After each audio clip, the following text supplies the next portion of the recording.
O günü hatırlar mısın paşa? Hatırlarım sultanım. Ben o gün dahi burada fethetmiştim Konstantinye'yi. Mümkün değildir sultanım. Ne yapsanız mümkün değildir. Fethedilemez. Mümkündür. Ve olacaktır paşa.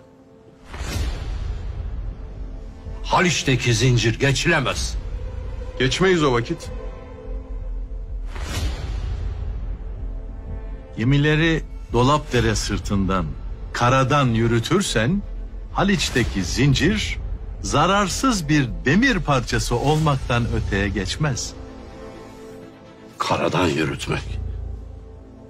Koskoca kadırgaları. Düşünüldü. Ve dahi ameliyesine başlandı paşa.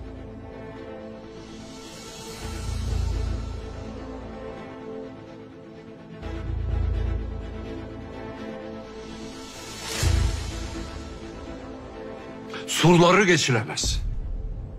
İç içe 3 sıra sur. Her surun arasında derin hendekler var. Hiçbir top işleyemez o kalın duvarlara. Daha büyük toplar yaparız o vakit. Yapamayız. Yapılacak. Her biri 1200 libreden gülleleri hem de 2700 arşın mesafeye atan toplar yapılacak paşa. Sultanım, donanmamız kafi gelmez. Hiçbir Müslüman devletin donanması kafi gelmedi. Donanma dediğin nedir paşa? Demir, ahşap, mühendislik. Hangisi bizde yok? Lakin Paşa, 140 parçalı donanmamız için tersanemiz iş başında. Ve bu sefer her bir kadırgamız eskisinin 2 misli büyüğü olacak. Hep hesaptan, hendeseden bahsedersin paşa. Sebepler aleminden sorar, itiraz edersin. Bunlar halledildi. Düşünüldü, ifa edildi.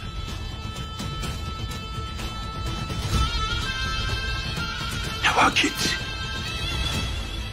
Ruhumuzu duymadan nasıl bunca hazırlık, onca temaşa, meşgale mi, av kasrındaki vakit öldürmeler, sultanım, bunların hepsi hile miydi? Beni mecbur ettiniz paşa.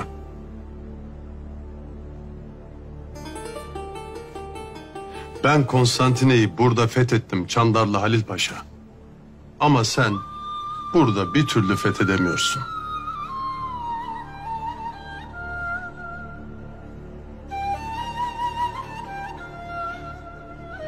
Ben anlamadım ha.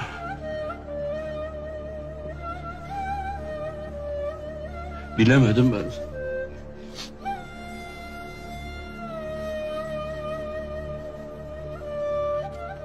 Yolunuza canım fedadır.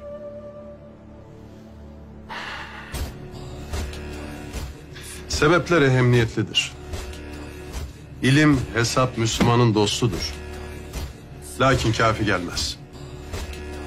Bize lazım olan bundan öte imandır. Biz bir olursak, biz birbirimize inanırsak, bırakın Konstantine'yi fethetmeyi. Öyle bir kuvvete mazhar oluruz ki düşmanlarımızın hayali dahi yetişemez. İnanın, Osmanlı'nın bir cihan devleti olacağına kalbinizle inanın. O vakit Allah da nasip edecektir.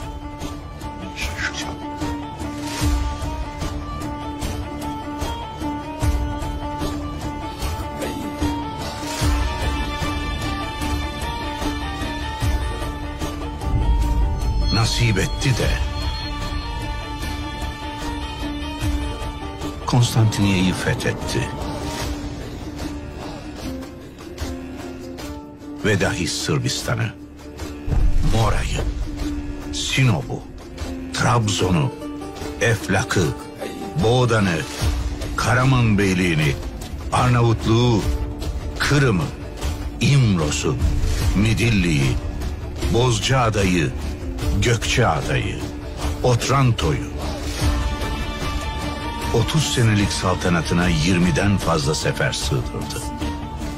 Bu dünyadan aklıyla, imanıyla bir Mehmet geçti. Mehmetlerin ikincisi ve iman ettiği Hakk'a yürüdüğünde Osmanlı bir cihan devleti oldu.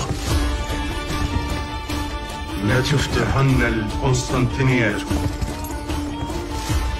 فلن يعمل الأمير أميرها ولن يعمل الجيش ذلك الجيش